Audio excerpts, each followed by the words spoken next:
Vous écoutez Il était une voix. Il était une voie dans l'un des grands sites ferroviaires de Paris, le dépôt du Charolais. Il y a plus de 150 ans, les premières installations du Charolais émergeaient et inauguraient le début d'une longue histoire qui a marqué aussi bien les hommes que le quartier. Aujourd'hui, le lieu continue d'écrire son histoire sous d'autres formes. Explorons tout de suite le site actuel avec celui qui l'a imaginé, Denis Legat.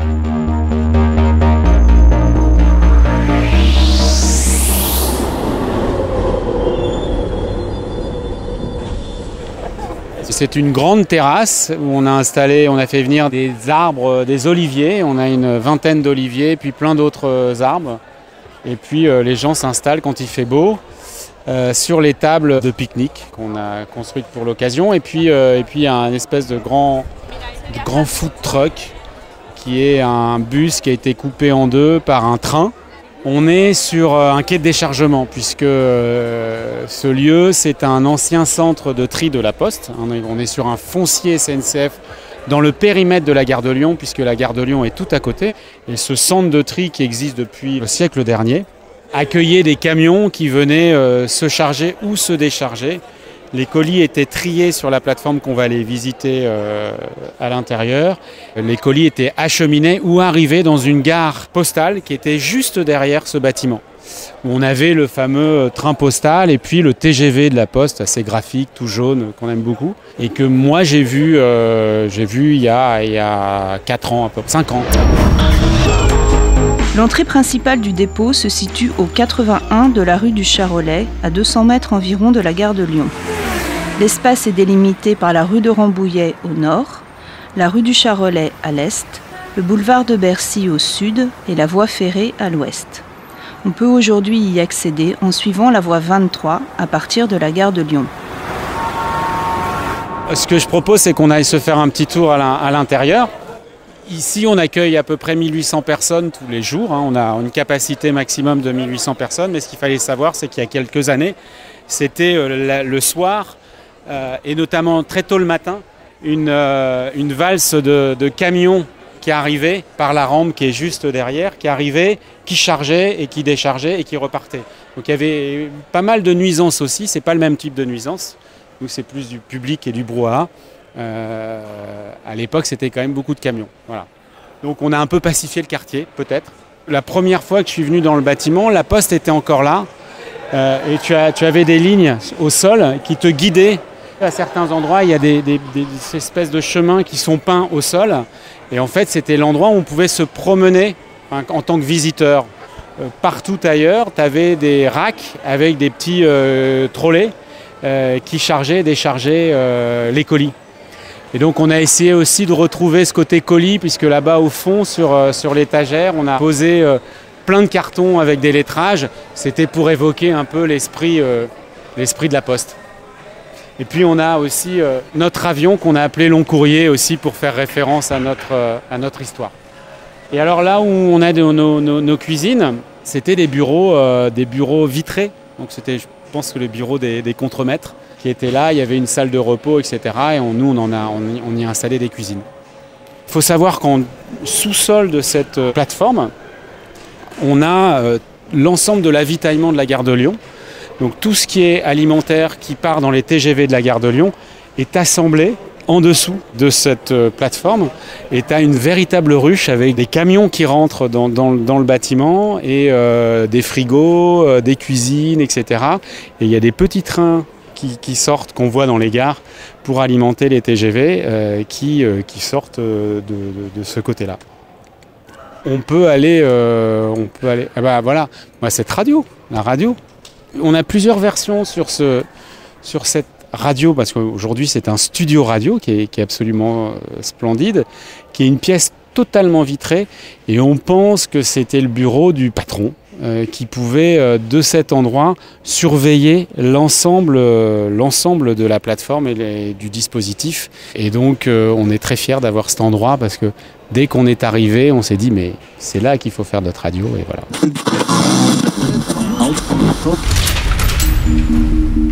Si l'on regarde maintenant autour de Grand Control, il est difficile d'imaginer à quoi ressemblait ce lieu lorsqu'il était encore le dépôt du Charolais. Rue de Rambouillet, il y a seulement quelques bâtiments nouveaux. Mais de l'autre côté, le long mur grisâtre qui longeait le dépôt des machines a entièrement disparu.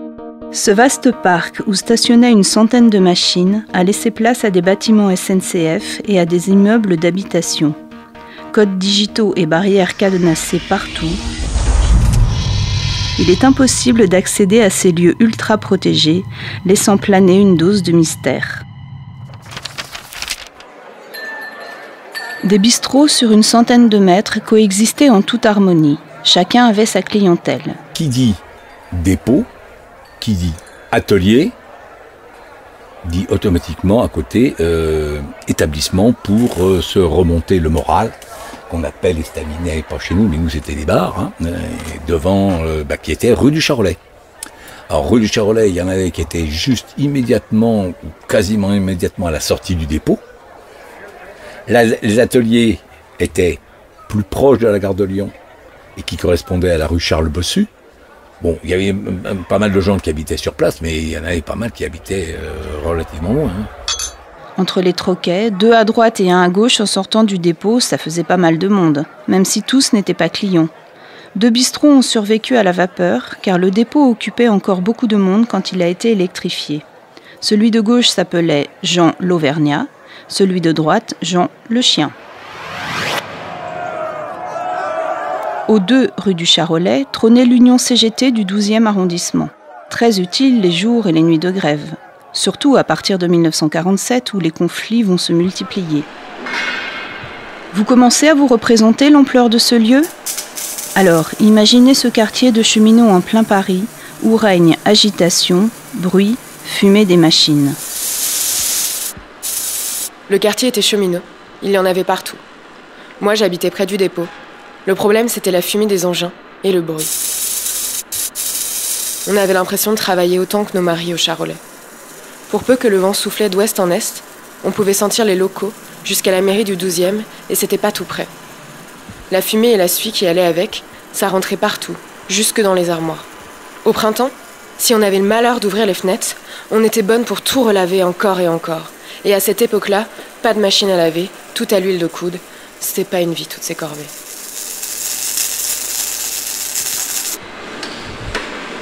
Tout le quartier était littéralement noirci.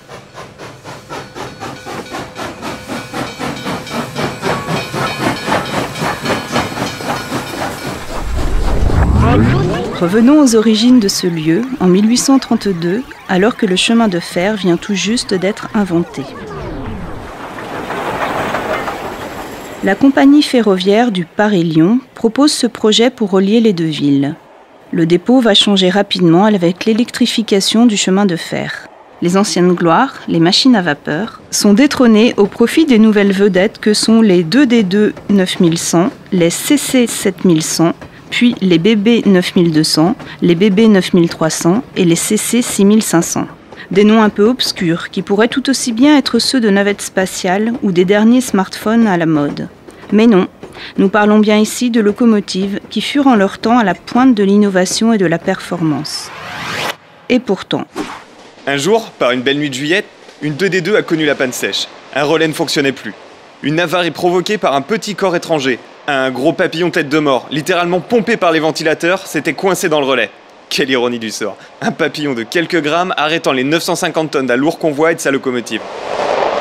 Les effets de l'électrification gagnent le site du dépôt du Charolais. Le matériel permet de faire davantage de rotation et donc de diminuer le nombre de machines sur place.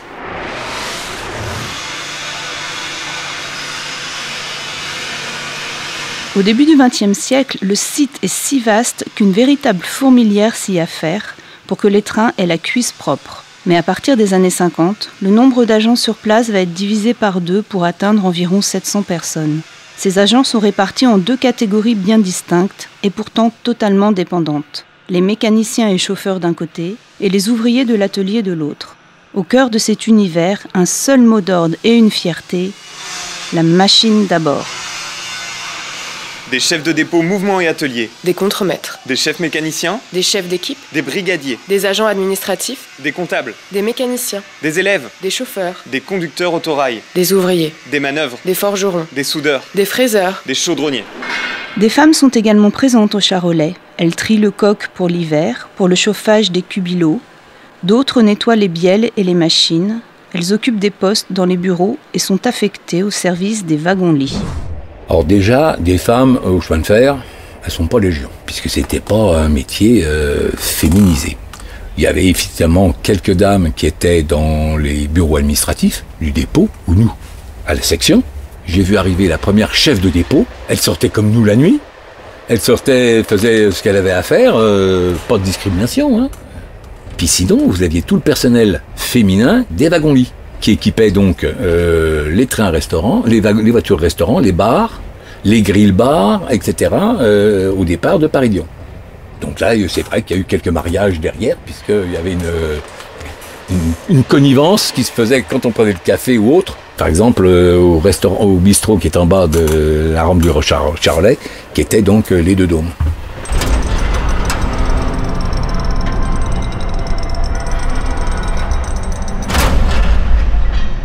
Plongeons maintenant dans l'action de ce site en pleine effervescence. Dans les rotondes, on travaille le plus souvent en équipe, par petits groupes de 2 ou 3 compagnons, afin d'être efficace. Il y a une spécialisation de ces unités. Ainsi, quand une machine arrive, chacun sait ce qu'il doit faire et le temps est rationalisé. Entre eux, règne un bel esprit de camaraderie. Les conditions de travail sont parfois rudes. En hiver, par exemple, quand les températures descendent jusqu'à -10 et qu'il faut sortir les lampes à acétylène que les courants d'air viennent éteindre sans cesse. On travaille avec des gants, les gestes sont moins précis. Les outils gèlent et tombent, on se blesse plus facilement, mais peu importe. Il faut que les machines sortent, le service n'attend pas. Le court de tennis n'était pas dans le dépôt lui-même du Charolais, puisqu'il était au niveau du centre Henri Lang. C'est quand le centre Henri Lang a été construit qu'il y a eu ce tennis, et il y avait en même temps, nous, les ateliers des équipes techniques du bâtiment de la section de Paris-Lyon 2 qui se trouvait là. Et donc c'était un stade de tennis, certainement du PLM, qui était sous la coupe de l'association sportive de Paris Sud-Est, et où toute personne qui était adhérent pouvait jouer dans la journée en prenant son ticket ou ses jetons. On avait un directeur, ça va être Jean-Philippe Bernard, hein, qui allait entre midi et 2h et qui demandait à certains de ces jeunes cadres de venir lui tenir la raquette. Dans le dépôt s'activent les ouvriers avec leurs caisses à outils en tôle, dont la chaîne leur scie les épaules, même si elles ne contiennent que le minimum, marteau, clé, tournevis, amiante aussi. Car l'amiante est encore là dans la première partie du XXe siècle, et elle frappe déjà les cheminots sans que le diagnostic ne soit posé.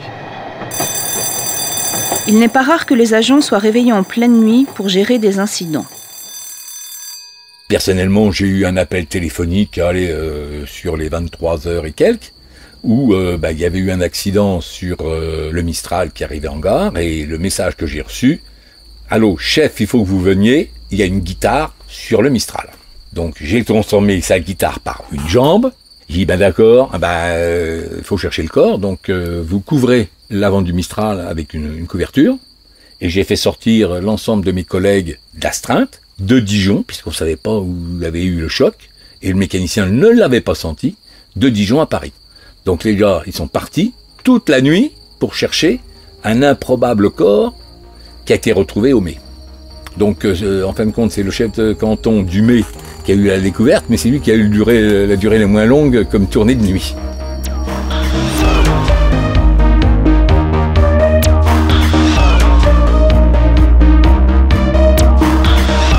Le 11 décembre 2016, après plus de 150 ans d'activité, ce qui fut l'un des plus importants dépôts ferroviaires ferme définitivement ses portes. Le dépôt du Charolais n'existe plus. Malgré tout, son souvenir persiste dans la mémoire et les souvenirs de ceux qui l'ont connu. Certains bâtiments sont encore debout et conservent la trace de cette activité. Sa transformation n'est pas une destruction, mais une évolution. Aujourd'hui, on y vient davantage pour se divertir que pour travailler, mais comme pendant qu'il était en activité, le Charolais est un lieu vivant. On peut venir pour manger, boire, faire la fête, voir, écouter, s'amuser et être libre. L'histoire continue à s'écrire. Vous venez d'écouter « Il était une voix », des lieux de voyage devenus des lieux de destination. Un podcast produit par l'association Rail et Histoire et Ground Control.